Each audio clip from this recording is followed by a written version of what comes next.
കൂട്ടുകാരെ, കുഞ്ഞുമോൾ വ്ലോഗ്സിൻ്റെ പുതിയൊരു വീഡിയോയിലേക്ക് എല്ലാവർക്കും സ്വാഗതം. അപ്പോൾ നമ്മളൊരു സ്പെഷ്യൽ ചമ്മന്തിയുടെ റെസിപ്പിയാണ് കേട്ടോ ഇന്ന് നമ്മൾ കാണിക്കാൻ പോണത്. ഗ്യാസ് ചിലവ് ഒന്നുമില്ല കേട്ടോ, പ്രത്യേകിച്ച് ഒരു ചിലവും ഈ ചമ്മന്തിക്ക് ഇല്ല. നമ്മുടെ വീട്ടിലുള്ള സാധനങ്ങൾ വെച്ചിട്ട് നമുക്ക് പെട്ടെന്ന് ഉണ്ടാക്കാൻ പറ്റിയുള്ള ഒരു അടിപൊളി ചമ്മന്തിയാണ് കേട്ടോ.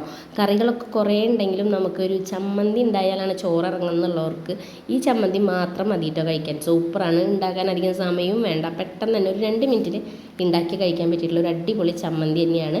അപ്പോൾ നമ്മുടെ വീഡിയോ ആദ്യമായിട്ട് കാണുന്ന കൂട്ടുകാരാണെങ്കിൽ ഒന്ന് ലൈക്ക് ചെയ്ത് സബ്സ്ക്രൈബ് ചെയ്ത് കമൻറ്റ് ചെയ്ത് ഷെയർ ചെയ്യാനൊന്നും മറന്നു പോകല്ലേ. അപ്പോൾ നമുക്ക് ഈ ചമ്മന്തി എങ്ങനെ ഉണ്ടാക്കിയെന്ന് ഒന്ന് കണ്ടു നോക്കിയാലോ. ചമ്മന്തി ഉണ്ടാക്കാൻ വേണ്ടിയിട്ട് ഞാൻ ഒരു പിടി തേങ്ങ എടുത്തിട്ടുണ്ട്. പിന്നെ ഇതാ കുറച്ച് ചുവന്നുള്ളി, ഉപ്പ്, മുളക്, പുളി, ഇത്രയും സാധനങ്ങളാണ് നമുക്ക് വേണ്ടത്. ഈ ചുവന്നുള്ളി ഒന്ന് ജസ്റ്റ് ഒന്ന് മിക്സിയിൽ ഒന്ന് ക്രഷ് ചെയ്തിട്ട് വരാം. ചുവന്നുള്ളി ഇതാ ഒന്ന് ജസ്റ്റ് മിക്സിയിൽ ഒന്ന് ക്രഷ് ചെയ്ത് വന്നിട്ടുണ്ട്. പിന്നെ നമ്മൾ എടുത്ത് വെച്ചിട്ടുള്ള പുളിയും ഉപ്പും മുളക് പൊടിയും നമുക്ക് ഇട്ട് കൊടുക്കാം. പിന്നെ ഇതാ കുറച്ച് കറിവേപ്പിലയും കൂടിയും ഇട്ട് കൊടുക്കുന്നുണ്ട്. എന്നിട്ട് നമ്മുടെ കൈ കൊണ്ട് തന്നെ നമുക്ക് നന്നായിട്ടൊന്ന് നമ്മുടെ ചമ്മന്തി ഒന്ന് നന്നായി ഞെരടി എടുക്കാം. ചോറിന് കറികളൊന്നും വേണ്ട, ഇത് മാത്രം മതിയിട്ട് നമുക്ക് വയറ് നിറച്ച് ചോറിന് നന്നായി തന്നെ ഈ ഉപ്പും മുളകും എല്ലാ ഭാഗത്തേക്കും പിടിക്കണ വരെ നമ്മൾ നന്നായിട്ട് കൈ കൊണ്ട് തന്നെ ഒന്ന് നന്നായിട്ട് ഞെരടി എടുക്കാം കേട്ടോ.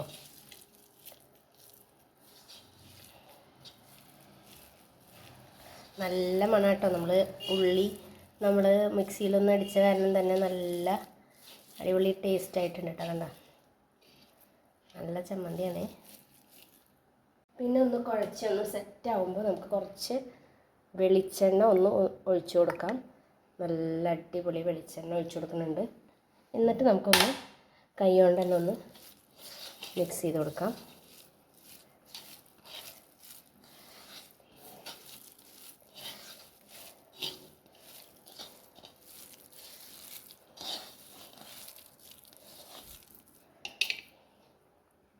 നമ്മുടെ കൈയൊക്കെ നന്നായി വൃത്തിയായിട്ട് കഴുകിയിട്ടാണ് കേട്ടോ നമ്മൾ കുഴച്ചെടുക്കണം. കൈ കൊണ്ട് കുഴച്ചെടുക്കണതിൻ്റെ ടേസ്റ്റ് നമ്മൾ സ്പൂൺ കൊണ്ട് ഇളക്കിയാൽ ഉണ്ടാവില്ല കേട്ടോ.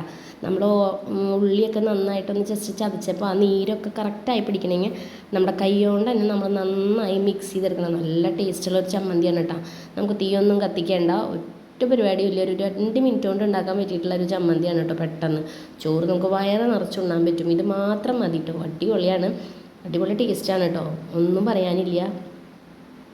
വീട്ടിൽ പ്രത്യേകിച്ച് കറികളൊന്നും ഇല്ലെങ്കിൽ ഇത് മാത്രം മതി കേട്ടോ നമുക്ക് വയറ് നിറച്ച് ചോറിനാൻ വേണ്ടിയിട്ട്. അടിപൊളിയാണ് കേട്ടോ. അപ്പോൾ ഞാൻ ഒരു ഇലയിലേക്കൊക്കെ ചമ്മന്തി ഇട്ട് കൊടുത്തിട്ടുണ്ട്. നല്ല ചൂടുള്ള ചോറിൻ്റെ ഒപ്പം ഈ ചമ്മന്തിയും കൂട്ടി കഴിക്കാൻ നല്ല ടേസ്റ്റ് കേട്ടോ. അപ്പോൾ ഞാൻ വിചാരിച്ചു ഈ ചട്ടിയിൽ തന്നെ നമുക്ക് ചോറൊക്കെ ഇട്ടിട്ട് ഒന്ന് കഴിച്ച് നോക്കാം. അപ്പോൾ ഞാൻ ഈ ചമ്മന്തി ഒരു പാത്രത്തിലേക്ക് മാറ്റി അതിലേക്ക് നല്ല ചൂടുള്ള ചോറ് ഇട്ട് അതിൽ ജസ്റ്റ് ഒന്ന് ഞാൻ വാട്ടിയെടുത്തിട്ടുണ്ട്.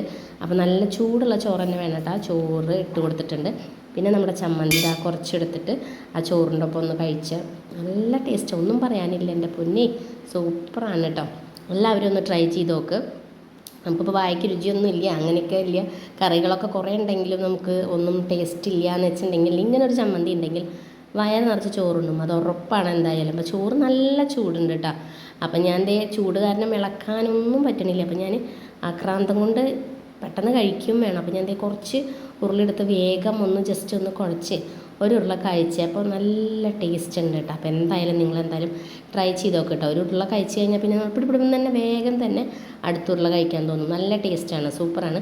അപ്പോൾ എന്തായാലും എല്ലാവരും ട്രൈ ചെയ്ത് നോക്കുക കേട്ടോ. അപ്പോൾ എൻ്റെ വീഡിയോ വൈൻഡപ്പ് ചെയ്യാറായിട്ടുണ്ട്. വീഡിയോ നിങ്ങൾക്ക് ഇഷ്ടമായെങ്കിൽ നിങ്ങൾ ലൈക്ക് ചെയ്യാനും സബ്സ്ക്രൈബ് ചെയ്യാനും കമൻറ്റ് ചെയ്യാനും ഷെയർ ചെയ്യാനും മറക്കരുത് കേട്ടോ. അപ്പോൾ അടുത്തൊരു ദിവസം പുതിയൊരു വീഡിയോ ആയിട്ട് വരാം. അതുവരേക്കും എൻ്റെ എല്ലാ കൂട്ടുകാർക്കും ടാറ്റ, ബൈ ബൈ.